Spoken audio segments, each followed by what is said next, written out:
Hello friends, welcome to my channel Love to Nursing. Today we learn about cirrhosis, which is important for GNM nursing and BSc nursing also. First we can see about introduction. Cirrhosis is a chronic liver condition characterized by gradual replacement of healthy liver tissue with scar tissue, impairing the liver's vital function, and this progressive disease can leave serious consequences if left unmanaged. तर cirrhosis म्हणजे काय? Healthy लिव्हरला replace करून तिथं scar tissue जमा होतात. त्यामुळे काय होतं? लिव्हरचं जे काय व्हायटल फंक्शन आहे ते इम्पेअर होतं आणि तो एक डिसीज कंडिशन मध्ये मोडतो. ओके, आणि ही एक सिरियस कंडिशन होते जर तुम्ही त्याला ट्रीट नाही केलं तर. ओके, आता इथं बघा ह्या डायग्राम मध्ये हेल्दी लिव्हर आहे, fatty liver, fibrosis of liver and cirrhosis of liver. पूर्ण हे डॅमेज होते. हेल्दी लिव्हरचं पूर्ण असं होते. कशामुळं? कशामुळे? हे मोस्टली अल्कोहोलमुळं होऊन जातं. ओके, नेक्स्ट आहे कॉजेस ऑफ सिरोसिस. तर कारण कोणकोणते आहेत सिरोसिस होण्यामागचे? तर फर्स्ट आहे अल्कोहोल अब्यूज. जर तुम्ही अल्कोहोल ॲडिक्टेड असाल लॉंग टर्म पासून किंवा अल्कोहोल कन्झम्पशन करत असाल तर तुम्हाला होऊ शकतं काय? Cirrhosis of liver. त्यामुळे काय होतात? लिव्हर सेल्स तुमचे डॅमेज होतात. Then viral hepatitis, chronic viral infection such as hepatitis B and C can cause inflammation and scarring in the liver leading to cirrhosis.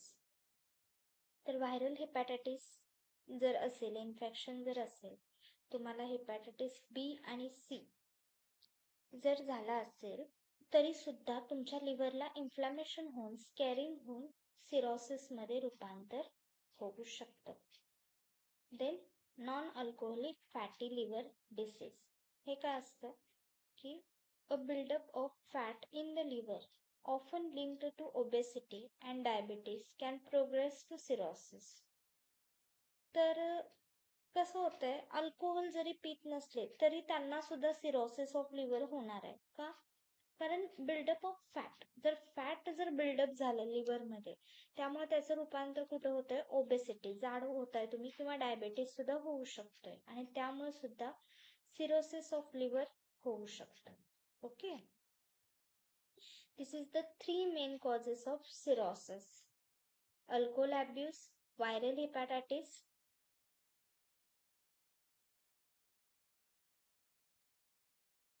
and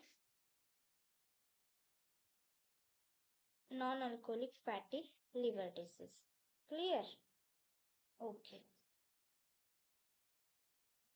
symptoms of cirrhosis, की आता कोणकोणती चिन्ह आणि लक्षणं असणार आहेत? की फटीग अँड विकनेस, तुम्हाला थकवा जाणवणार आहे, विकनेस जाणवणार आहे, प्लस ॲपेटाईट लॉस होणार आहे, तुमचं भूक लागणार नाही तुम्हाला. ओके, प्लस कोणतेही स्ट्रगल जर तुम्ही केलं तरीही न्यूट्रिएंट्स तुमचे कमी पडणार आहेत आणि लिव्हरला स्ट्रगल करावं लागणार आहे. कशासाठी? काम करण्यासाठी. पण तुमचं वेट लॉस होतंय अनइंटेन्शनल, प्लस ॲपेटाईट सुद्धा कमी होते, रिड्यूस होते. ओके, तर ॲब्डॉमिनल स्वेलिंग, जर समजा फ्लूइड बिल्डअप झालं ॲब्डॉमिन मध्ये, म्हणजेच काय म्हणायचं त्याला? असायटस. जर ॲब्डॉमिन मध्ये फ्लूइड कलेक्शन झालं तर त्याला असायटस म्हणतो आपण, आणि ही एक कॉमन सिम्पटम्स आहे सिरोसिस साठी. Okay, then jaundice. जॉन्डिस म्हणजे काय? कावीळ. ओके, कावीळ जरी झालं तरी पण तुमची स्किन पूर्ण येलोविश होते आणि व्हाईट्स ऑफ द आईज सुद्धा व्हाईट होतात. जॉन्डिस होतो तुम्हाला. ओके, तर हे साइन अँड सिम्पटम आहेत: fatigue, weakness, abdominal swelling, appetite loss आणि जॉन्डिस. मेन फंक्शन्स आहे. Diagnosis of cirrhosis. आता डायग्नोस कसं करणार? सिरोसिस आहे हे कसं कळतं तुम्हाला?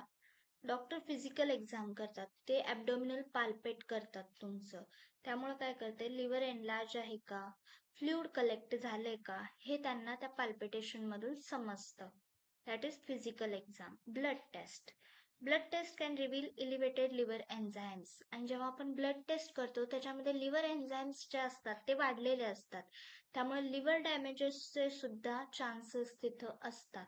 ओके. देन इमेजिंग टेस्ट, त्यामध्ये ultrasound, CT scan, MRI, okay, can provide detailed image of the liver to assess its structure and condition. ओके. तर खूप साऱ्या टेक्निक्स आहेत. कोणकोणत्या? अल्ट्रासाउंड, सिटी स्कॅन किंवा MRI, जे काय करतात, detail image of the liver ते आपल्याला प्रोव्हाइड करतात, म्हणजे डॉक्टरांना. त्यावरून सुद्धा समजतं की सिरोसिस ऑफ लिव्हर झालेला आहे का, टिश्यू डॅमेज झालेले आहेत का. Then stages of cirrhosis: early stage, compensated stage, and decompensated stage. Early stage, the liver is still able to function relatively well. Symptoms may be mild or absent. Early stage मध्ये काय होतं की जे लिव्हरचं function आहे ते steel आहे असं असतं, पण सिम्पटम्स माइल्ड दिसायला लागतात. ओके. देन कॉम्पेन्सेटेड स्टेज, ह्याच्यामध्ये काय होतं की स्कार टिश्यू बिल्डअप व्हायला लागतात. जे हेल्दी टिश्यू आहेत ते रिप्लेस करून स्कार टिश्यू बिल्डअप व्हायला लागतात. त्यामुळं काय होतं, लिव्हरला स्ट्रगल करावं लागतं नॉर्मल फंक्शन मेंटेन ठेवण्यासाठी, बट बॉडी स्टील कॉम्पेन्सेट करत असते. ओके. कॉम्पेन्सेट करणे म्हणजे भरपाई करत असते ती, म्हणजे जर वीक पडत असतील टिश्यू तर तिथं ती भरत असते. डिकॉम्पेन्सेटेड स्टेज, मग फायनल मध्ये काय होतं, फायनल स्टेज मध्ये लिव्हरला व्यवस्थित राहता येत नाही, बॉडीच्या डिमांड्स तो कम्प्लीट करू शकत नाही, आणि त्यामुळे तिथं सिव्हिअर कॉम्प्लिकेशन्स तयार होतात. आणि सिव्हिअर कॉम्प्लिकेशन्स तयार झाले तर तुम्हाला इज अ फायनल स्टेज आणि पूर्ण लिव्हर डॅमेज झालेलं असतं. Okay. Normal liver, fatty liver, liver fibrosis and cirrhosis. Early stage, compensated stage आणि decompensated stage. Then complications of cirrhosis, तर कॉम्प्लिकेशन काय काय होऊ शकतात. पोर्टल हायपरटेन्शन, आता लिव्हर मध्ये पोर्टल वेन असते आपली. ओके. जर तुम्ही फिटल सर्क्युलेशन वाचलं असेल तर त्यामध्ये आहे की लिव्हर मधून एक पोर्टल वेन पास होते, तर त्याच्यावर प्रेशर निर्माण होतं आणि मग व्हेरिएसेस दिसायला लागतात, त्याच्यातून ब्लीड सुद्धा व्हायला लागतं. हे कॉम्प्लिकेशन्स होऊ शकतात. Hepatic encephalopathy, toxins that liver can no longer remove can build up and affect brain function. Brain फंक्शनला पण अफेक्ट होतं, त्यामुळे कन्फ्युजन होतं, तुम्ही डिसओरिएंटेड होताय आणि कोमामध्ये सुद्धा जाऊ शकता. देन लिव्हर कॅन्सर, तुम्हाला लिव्हरचा कॅन्सर सुद्धा होऊ शकतो, रिस्क असते तशी. का? कारण तिथे ॲबनॉर्मल ग्रोथ सुद्धा सेल्सची होऊ शकते. Then kidney failure, impair kidney function. Cirrhosis मध्ये काय होतं, किडनी फंक्शन इम्पेअर होतं, त्यामुळे तुम्हाला जे पोटेन्शियली लाईफ थ्रेटनिंग कंडिशन होते त्याला आपण हिपॅटोरिनल सिंड्रोम असं म्हणतो. Okay. Clear. Then treating cirrhosis. Treating cirrhosis मध्ये lifestyle changes, quitting alcohol. Lifestyle change करायचे तुम्ही, अल्कोहोल क्विट करायचं, पूर्णपणे बंद, हेल्दी डाएट ठेवायचा, मेंटेनिंग हेल्दी डाएट, एक्सरसाइज करायची, जेणेकरून तुमचं जे प्रोग्रेशन आहे सिरोसिसचं ते स्लो डाऊन होईल. मेडिकेशन व्यवस्थित घ्यायचं, सिम्पटम्सना मॅनेज करायचं. कॉम्प्लिकेशन्स ऑफ सिरोसिस, त्याच्यासाठी डायुरेटिक्स घ्यायचे, आणि फ्लूइड बिल्डअप साठी डायुरेटिक्स आपण घेतो. जे काही फ्लूइड डेव्हलप होणार आहे तुमच्या ॲब्डोमेन मध्ये त्याला आपण डायुरेटिक्स घेणार आहे. Then liver transplant. सिव्हिअर केसमध्ये liver transplant may be only option. कसं होतं, सिव्हिअर जी केस असते, पूर्णच लिव्हर तुमचं डॅमेज झाले, तर पेशंटचं इम्प्रूव्हमेंट करण्यासाठी आपण लिव्हर ट्रान्सप्लांट करतो. ओके. नेक्स्ट आहे मेडिकेशन फॉर सिरोसिस. आता कोणते मेडिकेशन्स आहेत?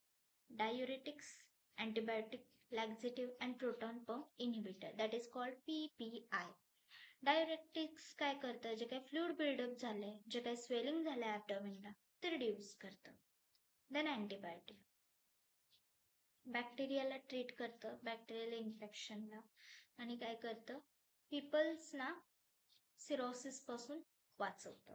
लॅक्झेटिव्ह हे काय करतं, टॉक्झिन्स बॉडीमधलं जे काय ते रिमूव्ह करतं आणि जे काय हार्मफुल सबस्टन्स बिल्डअप होत आहेत आपल्या ॲबडॉमिनमध्ये, बॉडीमध्ये, ते काय करतं, प्रिव्हेंट करतं. Then PPI that is proton pump inhibitor. हे काय करतात, जे काय स्टमक ऍसिड आहे आपलं, त्याचं जे प्रोडक्शन आहे ते रिड्यूस करतात आणि त्यामुळे काय होतंय, जे काय ब्लिडिंग अल्सर आहे ते हील व्हायला लागतं. Okay, clear?